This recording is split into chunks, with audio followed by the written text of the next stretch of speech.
chicken fried lamb with creamy grits. You know, I love grits. We're both Southern girls. Yeah, I just found out she's from Nashville, Tennessee, y'all.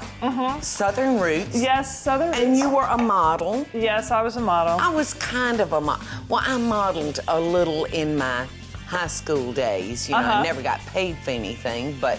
Well, I barely got paid. So I'm going to put in 1.5 cups of grits, but I'm starting them from cold. You cook your grits from cold? You know, it depends. I do sometimes do them straight from cold, just like you're doing now. You know, it just depends on what kind of mood I'm in, Carla. I'm in the cold mood. I'm gonna put 2.5 cups of veggie stock in there, and this is a beautiful stock. It's so rich. And 1.5 cups of whole milk. We're not cutting any corners. The reason I'm starting from cold is because I love creamy. I was gonna say, if you start from cold, y'all, it will make for a creamier grit. So I'm just gonna mix that in. And you know, I didn't do this growing up. I always used hot and then put the grits in. But when I was making my oatmeal, I'm very particular about my oatmeal. Yeah. I start from cold water because I want them to be creamy. And then one day, it was a peacock moment. It was like, oh, cold water in the grits. I know, it was like, I think I was 30-something. I'm like, oh my gosh, I need to go back and eat all those grits that I, you know. I'm putting some compliments in here. You know, if we don't use salt, we don't get no compliments. Listen, if you don't salt a grit when you're cooking it, forget it. Forget it. So continue to cook, and I want to know how you got from model to a successful caterer. So I was hanging out on Sundays with a bunch of models and we were eating. Contrary to what everybody believes, we were eating. Say models eat? Yes, we do. That's garlic going in there, by the way. Okay. Looks like Carla's using 2 cloves of garlic, y'all. So every Sunday we would have these brunches and people would start talking about what their mothers did, what their grandmothers did. And I'm like, really? Because my mother didn't cook. We had pancakes for dinner. So I started buying cookbooks. And then my sister had a baby shower, I made the food, and I'd thrown it into a picnic basket. And so her employer says, what's the name of your business? And I looked down at the basket, the lunch basket. I was the bag lady! I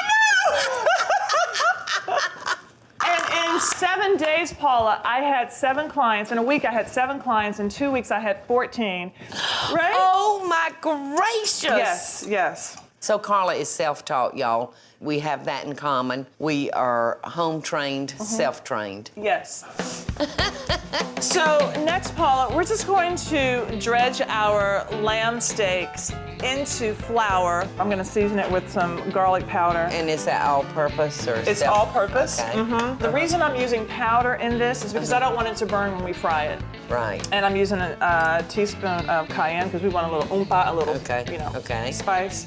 It's gonna have a little bite, y'all. Little kick, ow!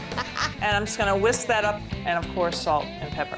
And now I'm going to crack an egg, and I'm just gonna whisk that up a little bit. Now, what cut of meat is this? This is the leg of lamb. Oh, this is right up my alley. So the whole thing, Paula, is some that comfort food today. That is gonna hug you. So my pan is getting hot. I'm gonna put a little bit of oil in it. Okay. I'm using a vegetable oil, and I don't want an oil that's strongly flavored. I really want the flavor of the meat to come out. Okay, so I'm adding compliments. And this is so beautiful, and I'm gonna flip those over. And then I'm gonna go from my cracked egg to my flour. So I'm gonna do all of that. That is beautiful. Yeah, it's really pretty. I can't believe I'm in my kitchen today, y'all. Sitting back on a stool. I'm being cooked for by a top chef. I am so glad. This is the perfect day for me to be here. And so you see, I have the flour on here, so it's sticking nicely, and I'm gonna lay it down. As I lay it down, I'm laying it away from me, so it doesn't splatter me. Yes. And then I'm gonna let it do what it's gonna do.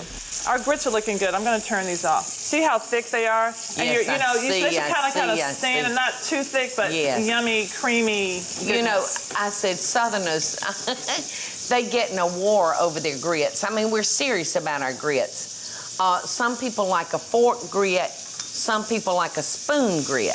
A fork grit is thicker, it'll sit on your fork. A spoon grit is thin and you have to eat it with a spoon. Right. because it won't stick on your fork. Exactly. I think in the morning. I like in the middle way. In the middle. So we have our chicken fried lamb, and we're gonna take this out of the pan. Look, and how then good does that look? I'm gonna finish a pan gravy, a white wine pan gravy. Oh, wonderful. So we already have the pan that we cooked our lamb in. Then we're gonna add in a half a cup of white wine. So what I'm gonna do is reduce this wine to about a quarter cup, and then I'll add in some flour and some, make a little roux. And she's using the flour that she dredged the lamb steaks in, y'all. Yes. I can see little yummy bites down in there, and I can see the cayenne. Do you want to put some of that in there for me? Yeah. A couple tablespoons. Okay. All of the flavor that we used to dredge our lamb is right in there. Look at this, y'all. And if you want to keep stirring that, I'm going to slowly add our stock, and we're going to make this nice and creamy. I don't have to tell you what to do. 2 cups of veggie stock. Okay. I'm going to slowly add it in. Okay. You want to make sure you use a whisk because you want to prevent the lumps. Yeah. That looks so good. Doesn't that look good? Yeah, it looks really good. Yes. While you're doing that, let's add in about 2 teaspoons of Dijon. Okay. That Dijon is going to give it just a nice bite to your gravy. And some fresh thyme, like 3 or 4 sprigs. And now that it's all smooth, we can kind of add our stock in and not worry about lumps. Right. You really have to take control of that stirring when you first start adding your liquids, because that heat with the flour starts reacting very quickly, y'all. Yes. And now I have about half a cup of milk. Yes. Milk gravy. You know, a Southerner loves some milk gravy. So I want to taste it to see where it is. Let me get you a spoon, too. Is it good? Is it good? I know. Oh, it has a little bit of a kick. Look, Yeah, here's girl, my spoon. There you go.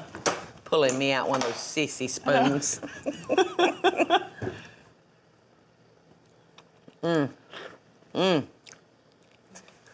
It's good. I know, right? It's real good. Is that yummy? So we're gonna let that cook and thicken up a little bit, and then we're gonna add butter and mascarpone to our grits. About 3 tablespoons of butter. Okay, girl, I ain't mad at you.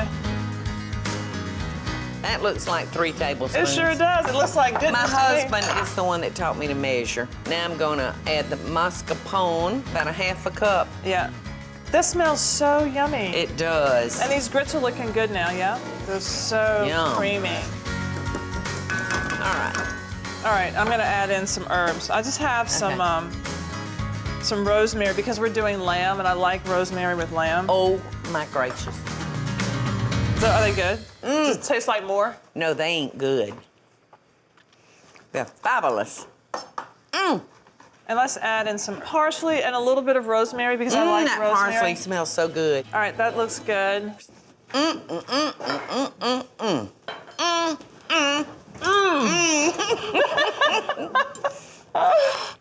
Look at this, y'all. Awesome. Look how beautiful.